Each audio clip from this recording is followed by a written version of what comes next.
네, 오늘 함께 보실 하나님의 말씀은 디모데후서 2장 3절에서 7절까지의 말씀입니다. 디모데후서 2장 3절에서 7절입니다. 봉독하겠습니다. 너는 그리스도 예수의 좋은 병사로 나와 함께 고난을 받으라. 병사로 복무하는 자는 자기 생활에 얽매이는 자가 하나도 없나니 이는 병사로 모집한 자를 기쁘게 하려 함이라. 경계하는 자가 법대로 경계하지 아니하면 승리자의 관을 얻지 못할 것이며 수고하는 농부가 곡식을 먼저 받는 것이 마땅하니라. 내가 말하는 것을 생각해 보라. 주께서 범사에 내게 총명을 주시리라. 아멘. 디모데후서 5번째 시간입니다. 지금 바울은 본문을 기록하면서 모든 그리스도인들은 또는 모든 성도들은 그리스도의 좋은 군사여야 한다, 이렇게 말씀을 하고 있습니다. 바울의 말씀대로 그리스도인들을 이해해 보면 반드시 군사로 서야 한다라고 하는 사실을 말씀하고 있는 것이죠. 그러니까 성도는 그냥 그저 그런 성도가 아니라 군사로 서 있는 것입니다. 그래서 예수님을 믿는 것은 결코 쉬운 게 아닙니다. 왜냐하면 모든 성도들에게 과거에도 또 지금도 앞으로도 군사로서의 믿음을 요구하고 있기 때문입니다. 3절에 보시면 너는 그리스도 예수의 좋은 병사로 나와 함께 고난을 받으라. 바울은 지금 그리스도 예수의 좋은 군사라는 것을 입증하라 라고 하는 차원으로 말씀을 하는 겁니다. 우리 모두가 예수님의 좋은 군사라는 것을 입증하기 위해서는 그 증거를 드러내줘야 하는데, 그것이 뭐냐? 복음과 함께 고난을 받아야 한다, 이렇게 말씀을 하는 것이죠. 바울은 지금 디모데에게 나와 함께 고난을 받자고 요청하는 겁니다. 그냥 제자들에게 너희는 고난을 받아야 된다, 이렇게 표현하는 게 아니라 나와 함께 고난을 받자, 이렇게 요청하는 것이죠. 바울 자신도 복음과 함께 고난을 받는 이 일에 제외되지 않았다라고 하는 사실을 강조하고 있는 것이죠. 그러니까 지금 바울은 로마 감옥에서 마지막 처형을 기다리고 있는 장면에서 이 상황과 이 편지를 기록하고 있다는 것이죠. 바울은 이미 복음과 함께 고난을 받고 있고 그 고난 속에 들어가 있는 상황입니다. 그러므로 바울은 자신을 제외하지 않았어요. 자신을 포함하여 모든 사람들이 예수 그리스도와 함께 고난을 받아야 한다라고 하는 사실을 말씀을 하고 있는 것이죠. 디모데가 받을 고난이 표면적으로는 바울이 받는 고난과 좀 다를 수는 있습니다. 그러니까 어떤 이는 감옥에서 처형을 당하겠지만, 그런 고난으로 나타나겠지만, 또 어떤 이는 비록 감옥에서 처형을 당하지 않더라도 다른 모습으로 복음과 함께 고난에 동참하는 인생을 살게 될 것이라는 말입니다. 핵심은 뭐냐? 좋은 군사는 복음과 함께 고난을 받는다는 말입니다. 두 가지로 나누어 생각해 봅시다. 첫째로는 우리는 이 세상에 있을 때 고난을 각오해야 한다는 것입니다. 바울은 지금 복음으로 사는 그리스도인들은 이 세상에서 고난을 각오할 수 있어야 한다, 이렇게 말씀을 하는 거죠. 처음 교회를 나오면 고난을 생각할까요? 생각하지 않을까요? 고난 생각하고 교회 다니는 사람 없겠죠. 처음 예수님 믿게 되면 고난을 생각하고 교회에 나오지 않습니다. 좋은 것들만 생각하고 또 좋은 것들만 계획하며 교회를 나옵니다. 그저 신앙생활이 좋고 기도하면 다 이루어질 것만 같고 모든 게 내 소원대로 될 것 같은 그런 좋은 마음과 안정을 기대하며 나오게 됩니다. 그런데 예수님을 믿으면 믿을수록 내 안에 거룩한 부담감이 생깁니다. 죄와 싸워야 되죠. 죄와 멀리해야 되죠. 내 죄를 보게 되죠.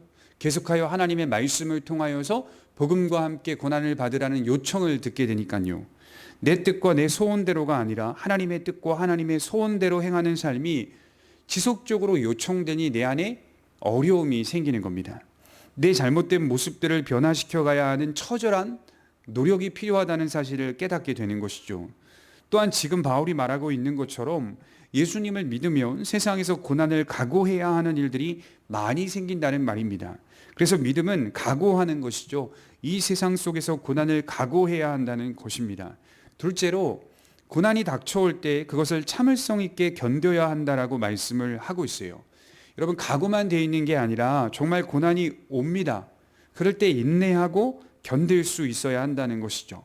정말 고난을 만나게 되면 교회를 떠나는 분들이 있어요.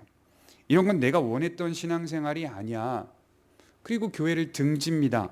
주님을 깊이 알아가고 믿을수록 어려운 마음이 생기고 힘든 부분이 생기는 것이 하나님의 말씀을 통하여 배워지고 당연한 것이지만 그럼에도 불구하고 생명의 길로 더욱 들어오는 것이 아니라 이런 모습들은 내가 원하고 바랬던 신앙생활의 모습이 아니라고 생각하며 예수님을 떠나게 됩니다. 바울이 로마 감옥에 갇혀서 처형을 기다린다는 소식을 들은 부겔로와 허머게네라고 하는 소아시아의 교회를 지도하고 있는 대표적인 지도자 부겔로 허머게네는 바울 곁을 떠나버렸어요. 예수님을 떠나버렸어요. 뿐만 아니라 그들에게 영향을 받았던 소아시아의 많은 성도들도 예수님을 떠나게 됩니다. 왜 그렇습니까? 그들이 생각했던 신앙생활의 모습은 복음과 함께 고난을 받는 것을 원하지 않았기 때문입니다. 그래서 진실로 믿는 자는 날마다 성령님의 도움과 능력으로 이 모든 고난들을 각오하고 견디며 인내할 수 있어야 하는 것이죠. 내가 만나고 있는 고난보다 나를 구원해 주시고 나를 만나 주시고 나에게 계속적인 은혜를 베풀어 주시는 하나님의 그 크신 동행과 구원이 훨씬 크기 때문에 나는 주님을 배반할 수 없다라는 그런 깨달음과 고백이 우리의 삶에 지속적으로 나와야 합니다. 고난뿐만 아니라 바울은 지금 그리스도의 좋은 군사는 어떤 특징이 있어야 하는지를 구체적으로 나열하고 있어요. 4절에 보시면 병사로 복무하는 자는 자기 생활에 얽매이는 자가 하나도 없나니 이는 병사로 모집한 자를 기쁘게 하려 함이라. 이 세상 일에 얽매이지 않는 특징을 가졌다 이렇게 말씀을 하고 있어요.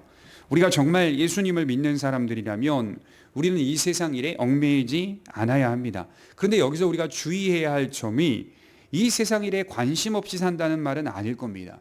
이 세상에 사는 동안에 이 생의 일들을 할 수밖에 없고 또 이 생의 일들 가운데 매일 수밖에 없다는 현실도 분명히 인정할 수 있어야 돼요. 우리는 이 생에서 무엇인가를 해야만 합니다. 할 수밖에 없습니다. 소속되어야 하고 우리 인생을 꾸려가야 하며 누군가를 키우고 양육해야 합니다. 얽매이지 않는다는 말은 어떤 의미일까요? 나의 가장 큰 관심사는 나를 부르신 또 나를 모집한 예수 그리스도에게 있다라고 하는 사실을 말하는 거예요. 나의 최대 관심사는 그리스도를 기쁘시게 하기 위함이다 이렇게 말씀을 하는 거예요. 그래서 얽매이지 않는다는 말은 세상 일에 가장 큰 관심을 갖지 않는다는 뜻입니다. 우리 5절에 또 하나의 특징이 나오죠. 경기하는 자가 법대로 경기하지 아니하면 승리자의 관을 얻지 못할 것이며 군사로서 영적인 전쟁을 수행해 나감에 있어서 가장 중요한 건 법대로 이렇게 표현하고 있어요. 우리의 믿음 생활이 우리가 바라고 원하는 방식으로 이루어지는 게 아니라 하나님께서 성경에 내신 법대로 그 말씀의 법대로 준비하고 배우며 실천해 나간다는 어떤 변하지 않는 법칙과 기준이 있다는 말입니다. 승리할 수 있는 안내를 하고 있는 거예요. 그 법대로 신앙생활을 해가면 승리자의 관을 쓰게 된다 이렇게 말씀을 하고 있어요. 여러분 얼마나 많은 사람들이 자기 마음대로 신앙생활을 하는지 몰라요. 성경의 말씀의 법은 제쳐놓고 마음대로 신앙생활을 합니다. 군사는 언제나 군사법에 따라 지배를 받죠. 그리스도인은 말씀의 법 안에서 신앙을 보존하고 유지하며 발전시켜 가는 겁니다. 바른 방식이 있다는 것을 말하는 것이겠죠. 바른 원칙과 바른 기준이 있다는 것을 말씀하는 것입니다. 그렇게 하나님께서 말씀하신 원리와 정신에 따라서 신앙생활을 하지 않으면 승리자의 관을 얻지 못하게 된다는 겁니다. 자신의 뜻대로 마음대로 신앙생활하는 건 예수님을 모신 사람들의 모습이 아니에요. 실수할 수 있습니다. 우리는 언제나 우리 자신이 우리의 주인이 아니라 주님을 모신 자로서 주님이 주인이라는 사실을 기억하면서 이 자리에 모여 교회가 되는 겁니다. 주님을 떠나서 교회를 다니면, 말씀을 떠나서 교회를 다니면 승리자에 관하고는 거리가 먼 신앙생활을 하고 있는 거예요. 그래서 믿음 생활은 성경의 법대로 하는 겁니다. 그것이 가장 안전한 길입니다. 또 6절에 수고하는 농부가 곡식을 먼저 받는 것이 마땅하니라. 그렇게 수고한 농부가 먼저 곡식을 받는 것은 당연하다는 말이겠죠. 저와 여러분들이 고난을 견디고 참으며 왔어요. 그러니까 먼저 수고하는 것이 먼저예요. 그것이 가장 중요한 거예요. 그러나 그 수고 속에 담긴 하나님의 상급이 있다는 사실, 또 그가 그 열매를 먼저 받는 것이 마땅하다라고 기록하고 있듯이 하나님의 칭찬과 상급을 받는 것은 당연하다, 이렇게 말씀을 하고 있는 거예요. 최대의 관심사가 예수님을 기쁘게 해드리기 위해 수고했습니다. 또한 마음대로 신앙생활하지 않고 성경의 지도를 받으며 내 신앙이 정말 성경 말씀대로 나타나기를 바라며 하나님을 섬겼습니다. 하나님은 그런 자들에게 보상을 주신다는 것이고, 그런 자들은 하나님의 상급을 받기에 합당하다는 말씀입니다. 그래서 그리스도인들이 이 세상에서 주를 위하여 살며 주님의 칭찬을 바라는 모습도 사실은 매우 성경적입니다. 마땅히 이러한 보상이 있다는 사실을 기대하는 것은 성경 곳곳에 기록되어 있어요. 물론 이 세상에서 보여주는 그런 보상 방식은 아닐 겁니다. 분명한 건 각 사람에게, 수고한 농부에게 먼저 주어지는 하나님의 상급이 있다는 사실은 우리가 인정할 수 있어야 합니다. 그런 성도들에게 하나님은 분명히 귀한 은혜의 상급을 허락해 주실 겁니다. 그러니 저와 여러분들의 수고와 헌신이 결코 헛되지 않습니다. 우리 모두 신앙생활을 하면서 여러 성도들이 귀한 헌신과 수고를 통해 가정과 삶이 하나님의 축복을 받으며 세워져 왔다라는 그런 간증과 말씀들을 많이 들어봤을 것입니다. 이 또한 하나님의 은혜일 겁니다. 이 땅에서 그러한 헌신과 수고에 대한 하나님의 상급들이 있다면 하나님의 나라에서도 당연한 겁니다. 이 땅에서도 하나님이 그들에게 은혜를 베푸시고 축복하신다면 하늘에서도 당연한 거예요. 또한 헌신과 수고를 하였어도 이 세상에서 어떤 보상의 모습들이 물질적으로 나타나지 않는다 하더라도 기억하셔야 돼요. 하늘에 그 상급이 쌓여 있다라고 예수님이 말씀하셨어요. 여기서 우리의 초점이 보상에 있다는 말은 아닙니다. 우리의 초점은 수고에 있습니다. 하나님 앞에 감사하여 수고하는 수고에 있습니다. 그리고 하나님께서는 반드시 책임지시고 마땅한 상급을 먼저 주신다는 약속을 하고 계시는 것이죠. 여러분, 그러므로 우리는 수고해야 한 것입니다. 마지막으로 바울은 7절에 내가 말하는 것을 생각해 보라. 주께서 범사에 내게 총명을 주시리라. 지금까지 내가 한 말들을 생각하라. 지금까지 내가 너에게 가르친 그 가르침들을 사고력을 다해 생각해 보라. 이렇게 말하는 거죠. 저는 여기서 중요하게 볼 내용이 하나님의 말씀을 생각하라라고 하는 대목입니다. 그리스도인들이 생각을 하지 않는 분들이 있어요. 깊이 생각하는 훈련을 해야 하는 거예요. 하나님은 결코 우리의 이성을 버리고 우리의 사고력을 버리고 믿기를 원하지 않습니다. 사고력을 다해서 생각하는 거예요. 그것을 통해 교만해지지 않아요. 우리가 만일 성경의 말씀들을 우리의 사고력을 다해 깊이 생각한다면 더 깊은 은혜를 경험하게 됩니다. 그리고 더욱 겸손해질 것입니다. 성경을 많이 아는 사람들 중에서 교만한 사람들이 있더라고요. 그건 그분들이 깊이 생각했다라고 하는 증거가 아니에요. 성경을 많이 안다고 해서 깊이 생각했다라고 하는 증거가 아니라니까요. 말씀을 깊이 묵상하고 사고할 수 있는 사람은 더 겸손하고 더 주님을 닮아가는 모습으로 나타납니다. 교만해질 수 없어요. 그건 지금 바울이 말하는 내용과는 전혀 다릅니다. 정말 안다면 그리스도의 말씀 속에 겸손해집니다. 더 깊이 묵상하게 되고 더 깊이 생각하게 됩니다. 그래서 저와 여러분들은 덮어놓고 믿지 말아야 합니다. 사고하면서 믿는 겁니다. 성경에 대하여, 가르침에 대하여 사고하면서 믿는 겁니다. 그래야 건전한 신앙인이죠. 주의해야 할 것은 우리의 사고력이 지나친 비판의식이 돼서도 안 된다는 것이죠. 덮어놓고 믿는 것, 비판의식으로만 나아가는 것, 이 두 가지는 항상 경계해야 한다는 것입니다. 오히려 믿음 안에서 깊이 사고하면서 생각할 때 우리에게 총명이 생긴다, 이렇게 말씀을 하는 거예요. 그래서 바울은 2장 7절에 주께서 범사에 내게 총명을 주시리라. 건전하게 사고하고 건전하게 묵상하면 반드시 주께서 총명을 주시리라. 총명은 정말 사모해야 할 덕목입니다. 지식이 많은 사람이 총명한 게 아니더라고요. 오히려 그 많은 지식이 생각을 어둡게 만들기도 합니다. 그런 모습들이 정치인들의 모습 속에 다분히 보이잖아요.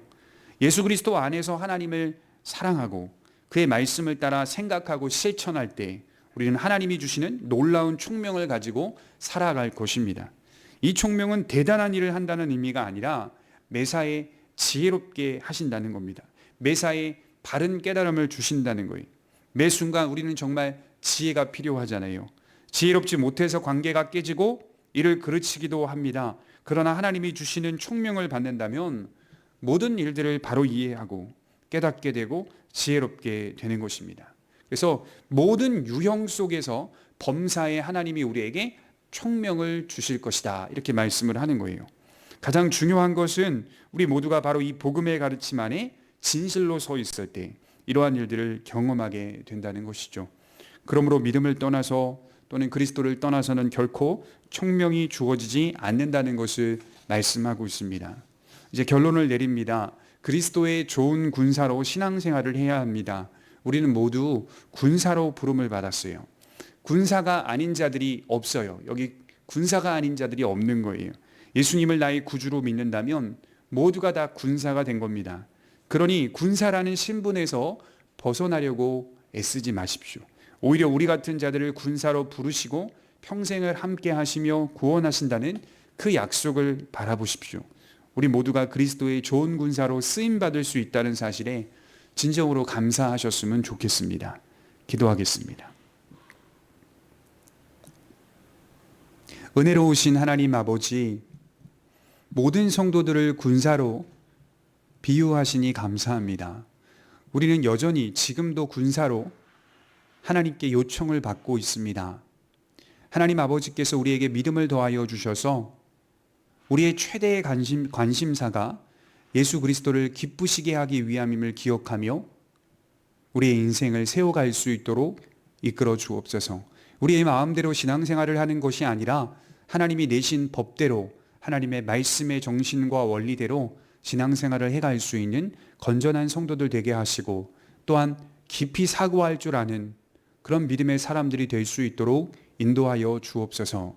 감사드리며 살아계신 예수님의 이름으로 기도하옵나이다. 아멘.